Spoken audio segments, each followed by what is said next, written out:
Hi, everybody. Welcome to your Home Advocate Investor Report with your Home Advocate Investor Guru himself and the nicest man I know on the planet, Steve Love. How are you, Steve? Hey, I'm just doing fine. Thank you, Lee. How are you?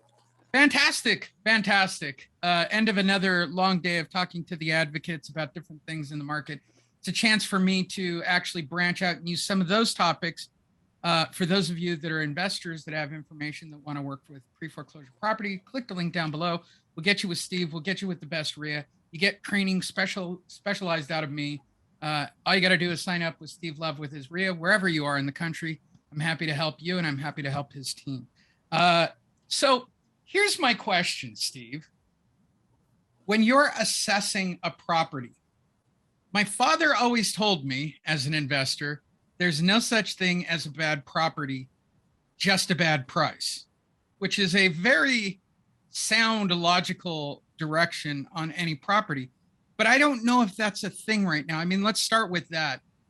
The prices you're hearing within the group, the prices you're seeing, the people you're meeting with, uh, what is your perspective on the pricing in this market right now?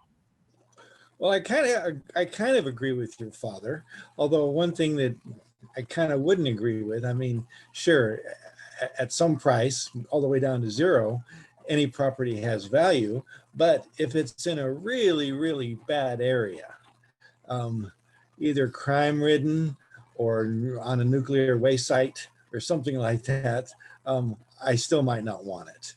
I remember I once appraised, my wife and I appraised a property in a little town.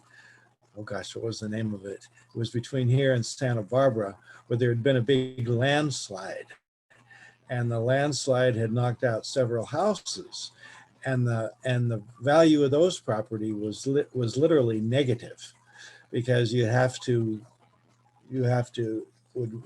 reinforce the hill and then Yep. get rid of the landslide, demolish the house. I mean, that had no value. But otherwise, yeah, properties do have value. Now, to answer your question more specifically, we're at a weird time right now because as I see it, values are still going up. We are still getting multiple offers on properties. Not as many as we were a few months ago, but still multiple offers. So that's on one hand, properties going up, um, values going up, multiple offers. But on the other hand, we've got interest rates going up. We got crime on the rise. We've got um, a pending possible, depending upon who you talk to, recession coming. And that could really affect values. So we'll just have to wait and see. Well, I would, and that was the topic for all the advocates this week across the country was the discussion of crime and the discussion of value. But I think it goes a step further for investors. Okay, I'm going to buy this house. It's a high crime rate. I can see it. I can see the physical signs of it. You're not going to rehab that house in 24 hours. Like you're not going to be able to have somebody on site for 24 hours. So I would almost have to think that if you're rehabbing in some parts, wherever you are in the country, you're going to hire someone to come by and drive by the property and keep an eye on your supplies when you're not there. Are you packing them up at night? Or like it's almost impossible to secure a place that literally looks like it's under construction. And I've got to imagine that adds to the building costs and decreases my yield return on the back end at the end of the day. And I think that's something investors should probably keep in mind. Is that crazy from my perspective? It's always a challenge. I once had a home uh, that we were rehabbing in South Central, and this one homeless lady, believe it or not, kept breaking in as a place to sleep. So crime is a problem, and you can do other things. You can hire people to stay there 24/7. You could hire a dog, put a nice big dog in, that kind of might help. But yeah, that does cost money. So that would decrease your yield a little bit.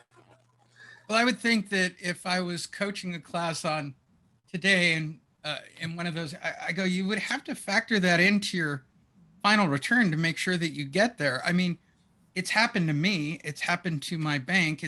Like, not to mention just wanton destruction of just kids being kids in the neighborhood of a vacant house. I'm sure I was a bit of a delinquent as a child getting involved in construction sites where I shouldn't have been. And we did stupid things.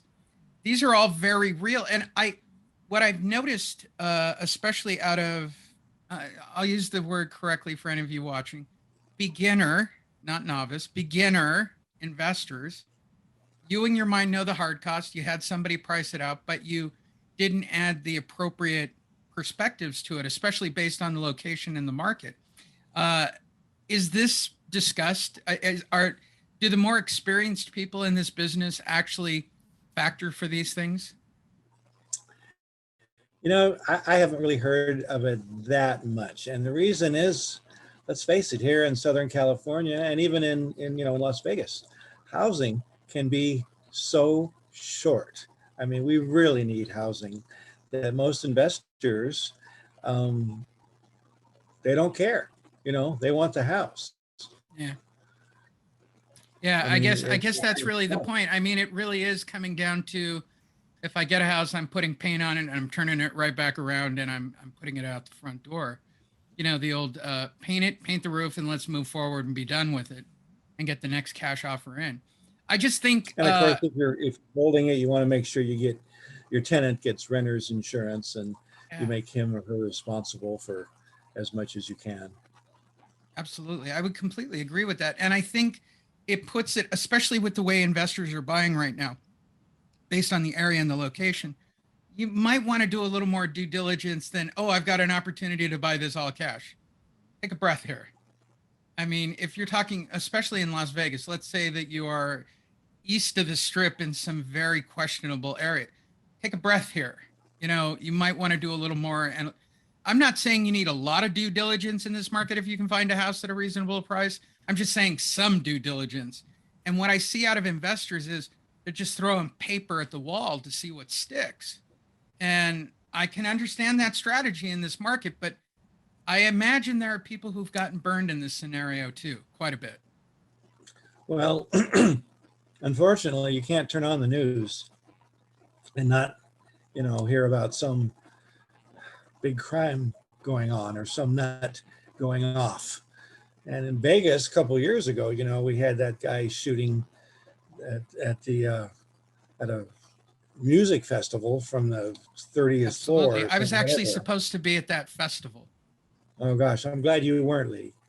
But that didn't really seem to affect anything. No. That I could tell. No, not near as I could tell. And I know this about Vegas. They average one major crime slightly off the strip every single night. I actually follow the news there as part of Home Advocate's news. Well, I guess I'm the news department.